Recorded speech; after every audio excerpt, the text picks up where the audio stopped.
நம்ம ஸ்டெம்பி சம்மந்தமாக நம்ம என்னோட நண்பர் பரூரில் ஒருத்தர் இருக்கிறாருங்க. அவரோட சித்தப்பாவுக்கு கார்டியாலிக் அரெஸ்ட் போய் நாராயணா ஏரியாவில் போய் கன்சல்ட் பண்ணிவிட்டு நீங்கள் ஆஸ் சூன் அஸ் பாசிபிள் நீங்கள் ஆப்ரேட் பண்ணி ஆகணும், ஆஞ்சியோ ஃபிக்ஸ் பண்ணணும் அப்படின்னு சொல்லியிருக்கிறாங்க. அவர் அர்ஜென்ட் வேலை நிமித்தமாக அசன் போய் ஆகணுங்கிற சூழ்நிலை. என்னை ஒசூரில் சந்தித்தார். போகும்போது அவர் காரில் பேக் சீட்டில் படுத்துக்கிட்டு தாங்க போனார். அவருக்கு ஒன்று ஸ்டெம்பி மட்டும் கொடுத்தேன். அவர் போயிட்டு ரிட்டன் டெய்லி 2 வேளை எடுத்துக்க சொன்னேன். காலையில் ஒரு வாட்டி, சாயந்தரம் ஒரு வாட்டி.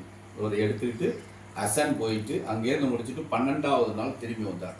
கையில் ஒரே ஒரு பேக்கெட் மிச்சம் வச்சுட்டு எடுத்துகிட்டு வந்தார். சார் இம்மீடியட்டாக எனக்கு இந்த ப்ராடக்ட் வேணும் அப்படின்னு கேட்டார். கொண்டு போய் கொடுத்தேன். அவருக்கு 15 நாளில் ரீசெக்கப்புக்காக நாராயண வித்யாலயா தருமபுரி ஹாஸ்பிட்டல்லேருந்து கூப்பிட்டுருந்தாங்க. அங்கே போனார். போயிட்டு செக் பண்ணதில் உங்களுக்கு எந்த நெசசிட்டியும் இல்லை ஆஞ்சியோ பண்ணணும் அப்படிங்கிறதுக்கான ஒரு ரிசல்ட் வந்தது. எனி பிளாக் இல்லை. அதுவும் பிளாக் எங்கே இருந்துச்சுன்னு அவங்க சொன்னது மேக்ரோ நர்வஸ் சிஸ்டம். ஆப்ரேட் பண்ண முடியாது சார், ஆஞ்சியோ மட்டும்தான் ஃபிக்ஸ் பண்ண முடியும். மேக்ரோ நர்வஸ் சிஸ்டம்ங்கிறது நம்மளோட முடியை விட மெல்லிய இரத்த குழாய்களில் இருக்கிற அடைப்பு. அதை ஆப்ரேட் பண்ணி எடுக்க முடியாது, ஸ்டெண்ட் வைக்க முடியாது, எதுவுமே பண்ண முடியாது. ஆஞ்சியோவில் வச்சு பிளட்டை பம்ப் பண்ண முடியும், அது மட்டும்தான் பண்ண முடியும். அந்த இடத்துல இருந்த அடைப்பை கூட எடுக்கக்கூடிய ஒரு அற்புதமான ப்ராடக்ட் இன்னைக்கு நம்ம கையில் இருக்கு சார். இதே மாதிரி நிறைய டெஸ்டிமோனியல் நாங்களும் கொடுத்துக்கிட்டே இருக்கிறோம், கேட்டுக்கிட்டே இருக்கிறோம். இன்னொரு நண்பர் நம்ம மேச்சரில் இருக்கிறாருங்க.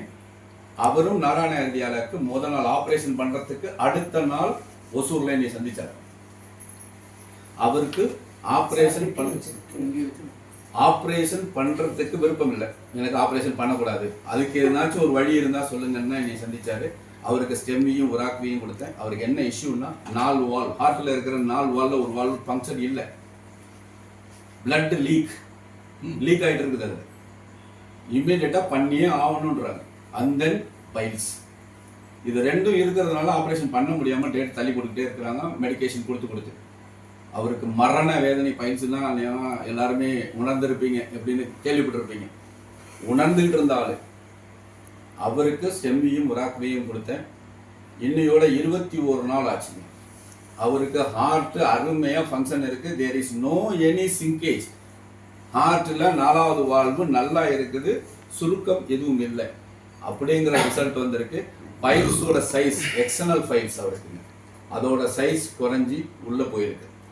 ஒரு அருமையான, இதுக்கு இவ்வளோ தூரம் நீங்கள் இவ்வளோ பாராட்டு கொடுக்கணும்னு நினைக்கிறேன் நான் ப்ராடக்ட்டுக்கு. அந்த லெவலுக்கு ப்ராடக்டோட சப்போர்ட் இருக்கு. என்ன காரணம், உயிருக்கு பயந்து என்கிட்ட வந்தாங்க. நான் பெருமையாக சொல்லி எனக்காக சொல்லுங்க, இது என் கையில் இருக்குங்கிறது தெரிஞ்சு வந்தார். அந்த லெவலுக்கு ஒரு மாற்றத்தை கொடுக்கக்கூடிய ஒரு அற்புதமான ப்ராடக்ட் இன்னைக்கு நம்ம கையில் இருக்கு. இதை வச்சு இந்த உலகத்தையே மாற்ற முடியும்.